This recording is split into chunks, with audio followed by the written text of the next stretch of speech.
So you got your notebook and a pen and your timer set for 90 minutes. And if you don't have those things yet, press pause on me, go get them and come right back. Hi and welcome to Write It Out for the week of August 20th, 2023. Write It Out is brought to you by Write for Wellness, for you and for Enliven Muskoka. Enliven Muskoka provides services and programming to anyone whose life has been impacted by cancer. If you can, please consider making a donation or volunteering to Enliven Muskoka today. So what is Write It Out? Write It Out is 90 minutes of time that you set aside for yourself every week just to write and find out what's on your mind. And what to write? Well, you might want to write a journal entry, a story, a poem, a letter, a list, a song, anything at all that's asking to be written. I'll provide you with a story prompt and a word prompt, and you can use one or both of those prompts to help you with your writing today. The most important thing is to turn off the editor in your head. Don't worry about spelling, punctuation, or grammar. It doesn't even need to make sense. No one's going to see it, except you. And even you may decide not to look at it for a while, but when you do look back, I bet you'll find some wisdom in what you've written today.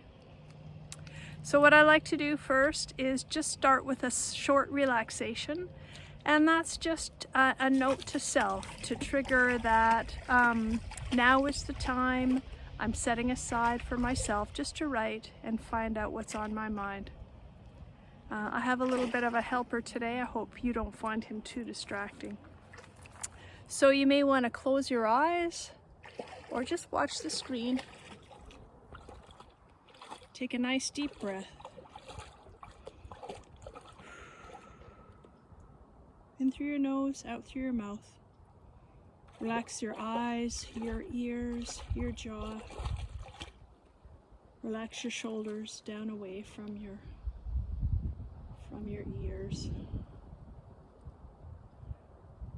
From your shoulders, follow your arms, relaxing down to elbows, elbows into wrists, and wrists into hands. And just relax your hands and your arms. Feel the heat that's in your hands and the aliveness that's there, and just notice. No need to change anything or adjust. And again, from your neck, relaxing your neck and your throat. Follow your spine down, relaxing behind your lungs and your heart space and your belly. Relax right down into your sitting bones. And feel the support from your chair or the seat or however you're sitting today. And from your sitting bones and your hips, follow your legs across to knees. And from knees down to ankles. And from ankles into feet. Feel the ground or the floor beneath your feet. And just relax there. Feel the grounding and the support. And take another nice deep breath. So our word for today is the word correct, or correcting, or corrected, or whatever that word makes you think of. And the story prompt is from the book Losing Eden: Why Our Minds Need the Wild by Lucy Jones. If you have a chance to get this book, you should. I'm really enjoying it. So here's our story prompt. Certainly, my daughter and her generation were born into a time of extraordinary disconnection, rapid climate destruction, and psychological retreat from the rest of the living world. And yet, they are also connected to nature through story and language that stretch back into the deep past. Humans have long turned to aspects of the natural world, particularly animals, landscapes, weather patterns, and biological processes, as a way to interpret and make sense of our existence.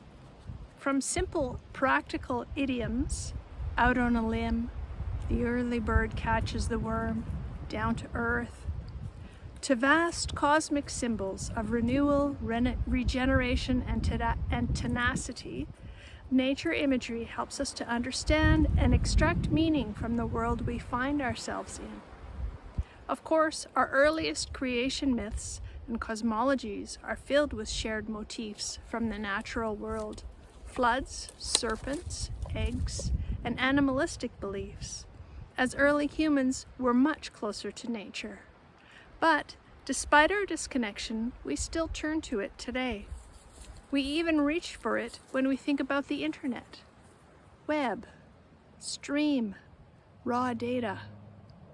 We are deeply entwined with the rest of nature on a linguistic and mental level.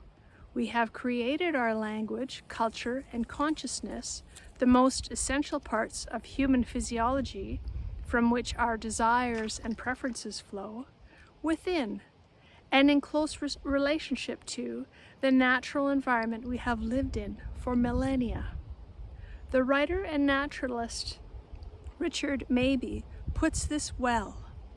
Our imaginative affinities with the natural world are a crucial ecological bond, as essential to us as our material needs for air and water and photosynthesizing plants. So that's our story prompt for today. The word prompt is the word correct. You've got 90 minutes on your timer. Press pause on me and write it out.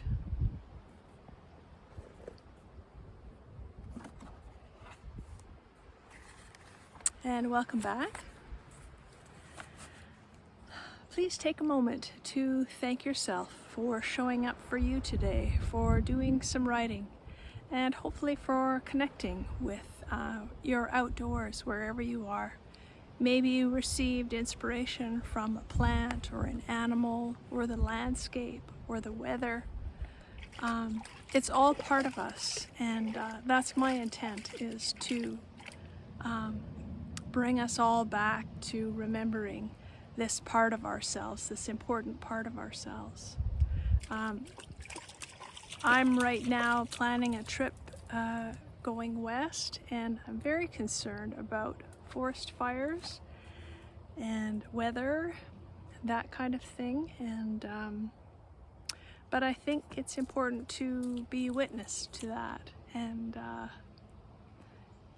and to share that somehow. So anyway, be sure to thank yourself for writing today.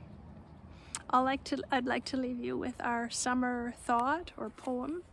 This is from Richard Wagamese and his book, What Comes from Spirit. Within me are trees. Within me are bird songs, tides, winds, the shift of glaciers. Within me is a child's cry, an old one's whisper, a heart bursting with love, joy, grieving, sorrow, the calmness of prayer, and a shout from the rooftops. Within me is life. Within me is wonder. Within me is the potential and the possibility of everything and anything. But I need to stay connected to life in order for that to occur. When my everyday waking consciousness is tuned to life and not my own self-seeking wants and dreams, I become that consciousness. I become alive again. Today, every day. How cool is that? Thank you all so much for joining me here. Stay well, and bye for now.